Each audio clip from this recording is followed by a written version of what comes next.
नमस्कार दोस्तों। राजनीति के अंदर नेताओं का विरोध करना बिल्कुल आम बात है और विरोध होना भी चाहिए। सत्ता पक्ष के खिलाफ विपक्ष हमेशा ही विरोध करता ही रहता है और सत्ता पक्ष उसका जवाब देता रहता है। लेकिन विरोध जब नफरत में बदल जाए तो उसके मायने बदल जाते हैं। यही चीज़ देखने को मिल रही है। पिछले 10 सालों से प्रधानमंत्री मोदी के खिलाफ विरोध नहीं, नफरत की राजनीति हो रही है। कभी उन्हें मौत का सौदागर कहा जाता है तो कभी उन्हें औरंगजेब कहा जाता है। ये चीज़ें 2-3 दिन में और ज़्यादा देखने को मिली हैं। सैम पित्रोदा ने जिस तरीके से कांग्रेस पार्टी की तरफ से ये बताया है कि इस देश के दक्षिण भारत के जो लोग हैं वो अफ्रीकन की तरह हैं, गुजरात के लोग जो हैं वो सऊदी की तरह देखने को लगते हैं और जो पूर्वोत्तर राज्यों के जो लोग हैं वो चाइनीज़ की तरह हैं। कुछ इस तरीके से भारत को तोड़ने की कोशिश सैम पित्रोदा ने की है।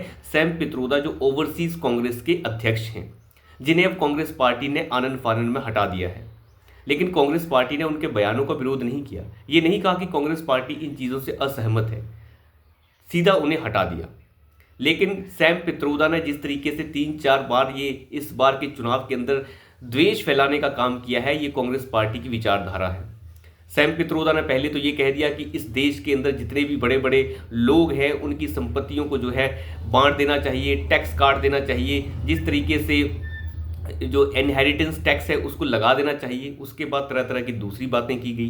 तो ये सब ड्रामे जो हैं कांग्रेस पार्टी अभी तक कर रही है सैम पित्रोदा के जरिए, और अब देश को तोड़ने की कोशिश हो रही है कि देश को 4-5 हिस्सों में तोड़ दिया जाए और इसमें उत्तर दक्षिण पूर्व पश्चिम में इस देश को तोड़ दिया जाए। लेकिन इस मामले में कांग्रेस पार्टी ने अपना अभी विरोध दर्ज नहीं कराया। साथ ही साथ सबसे बड़ी चीज़ जो देखने को मिली और वो मिली है नीचे संजय राउत की तरफ से। महाराष्ट्र के नेता हैं संजय राउत, और शिवसेना जो अभी उद्धव ठाकरे वाली शिवसेना है उसके बहुत बड़े नेता कहलाते हैं खुद को। अभी जेल भी रहकर आए हैं। तो उनकी तरफ से जो बयान आया है वहाँ से पता चलता है कि ये राजनीति नफरत में बदल चुकी है, विरोध में नहीं। उनका कहना है कि ये जो धरती है यानी महाराष्ट्र की जो धरती है वो छत्रपति शिवाजी की धरती है और उन्होंने औरंगज़ेब के आगे अपने आप को कभी झुकाया नहीं, उन्होंने औरंगज़ेब को झुकाया। और औरंगज़ेब गुजरात में पैदा हुआ था। यानी वो एक तरीके से प्रधानमंत्री मोदी के ऊपर कटाक्ष कर रहे थे और वो यहीं पे नहीं रुके। उसके बाद उन्होंने ये भी कह दिया कि छत्रपति शिवाजी ने औरंगज़ेब को यहीं पर गाड़ दिया था। अंदाज़ा लगा के देखिए किस तरीके की भाषा और मर्यादा को लांघते हुए वो कह रहे हैं कि औरंगज़ेब गुजरात में पैदा हुए और गुजरात से आकर महाराष्ट्र में उन्हें छत्रपति शिवाजी ने गाड़ दिया। और साथ ही साथ अगर वो यहीं पे रुक जाते तो भी बात थी। इसके बाद वो यहाँ तक बोल गए कि प्रधानमंत्री मोदी, मोदी तुम किस चीज़ हो, तुम क्या चीज़ हो आखिर। यानी वो कह रहे थे कि हम तुम्हें भी गाड़ देंगे। अंदाज़ा लगा के देखिए कि किस तरीके से शब्दावली का इस्तेमाल हो रहा है। एक प्रधानमंत्री के लिए इस तरीके के शब्दों का प्रयोग हो रहा है।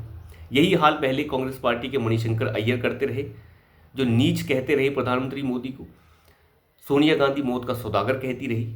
इस तरीके की शब्दावली का प्रयोग क्या प्रधानमंत्री मोदी के लिए किया जा सकता है? तो यहीं से पता चलता है कि देश में जो राजनीति विपक्षी दल कर रहे हैं वो नफरत की राजनीति कर रहे हैं। उनके अंदर इतनी नफरत भर चुकी है प्रधानमंत्री के खिलाफ कि वो इस तरीके की भाषा का प्रयोग कर रहे हैं। कोई देश को तोड़ना चाह रहा है, कोई उत्तर दक्षिण में तोड़ना चाह रहा है, पूर्व पश्चिम में तोड़ना चाह रहा है, तो कोई जो है मोदी को गाड़ने की धमकियाँ दे रहा है। यहीं से आप अंदाज़ा लगा सकते हैं। इमरान मसूद के बारे में तो आप जानते ही हैं, जो इस बार कांग्रेस की टिकट पर सहारनपुर से लड़ रहे हैं।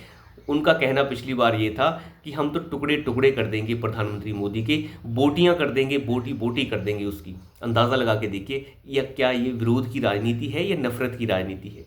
ये पूरी तरीके से एक नफरत की राजनीति है जिसे ये देश बार बार नकार रहा है।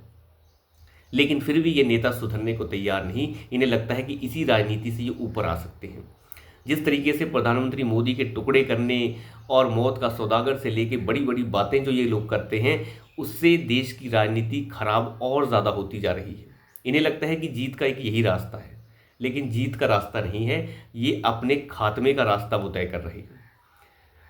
ये सारी की सारी राजनीति चल रही है। लेकिन इसी बीच अमित शाह ने ये साफ कर दिया कि ये चुनाव जो है इस बार राहुल गांधी और प्रधानमंत्री मोदी के बीच में हो रहा है। कांग्रेस पार्टी कभी नहीं चाहती कि चुनाव कभी भी मोदी वर्सेस राहुल गांधी हो जाए, लेकिन अमित शाह ने ये कह दिया तेलंगाना के अंदर कि ये चुनाव जो है मोदी वर्सेस राहुल गांधी है। अब कांग्रेस पार्टी को इसके बचाव में उतरना होगा। अब कैसा बचाव किया जाता है वो देखने की बात है, लेकिन बचाव में उतरना तो होगा ही। बार बार आनंद फानंद में उन्हें कई बार कहना पड़ता है कि राहुल गांधी ने कब कहा कि वो प्रधानमंत्री बनना चाहते हैं। जब वो प्रधानमंत्री नहीं बनना चाहते तो चुनाव में उतरे क्यों हैं फिर? वो कांग्रेस पार्टी का नेतृत्व क्यों कर रहे हैं? इस चीज़ का जवाब कांग्रेस पार्टी के पास नहीं है। क्या डफली बजाने के लिए आ रखे हैं? इस चीज़ का जवाब उनके पास नहीं है, क्योंकि वो परस्पर विरोधी बातें करते हैं, कॉन्ट्राडिक्टरी बातें करते हैं। आप ये देखिए कि कहते हैं कि कांग्रेस पार्टी को जीतना है और राहुल गांधी को प्रधानमंत्री नहीं बनना है, तो फिर वो कर क्या रहे हैं चुनाव में? तो किसी न किसी का चेहरा तो बताना ही होगा। तो एक तरीके से आप देखें तो कांग्रेस पार्टी और दूसरे विपक्षी दल जो हैं वो कुल मिला के विरोध करते करते इतने ज़्यादा आगे बढ़ चुके हैं कि वो अब नफरत को अपना चुके हैं। नफरत की राजनीति हो रही है इस वक्त देश के अंदर। कहते हैं जातियों में बांटने की कोशिश हो रही है, धर्म के ऊपर बांटने की कोशिश हो रही है। जितनी भी परिवारवादी पार्टियां हैं वो जातियों के ऊपर राजनीति करती हैं। कांग्रेस पार्टी खुद जातियों के ऊपर राजनीति करती है, लेकिन जब धर्म के ऊपर बात प्रधानमंत्री मोदी कह देते हैं तो इनके सीने पे सांप लौटने लग जाते हैं। खैर ये सब चीज़ें तो चलती रहेंगी, लेकिन ये जो विरोध वो कर रहे हैं ये विरोध अब विरोध नहीं, ये नफरत बन चुका है और इस नफरत की राजनीति को ये देश स्वीकार नहीं कर रहा है। तो अभी के लिए इतना ही। धन्यवाद।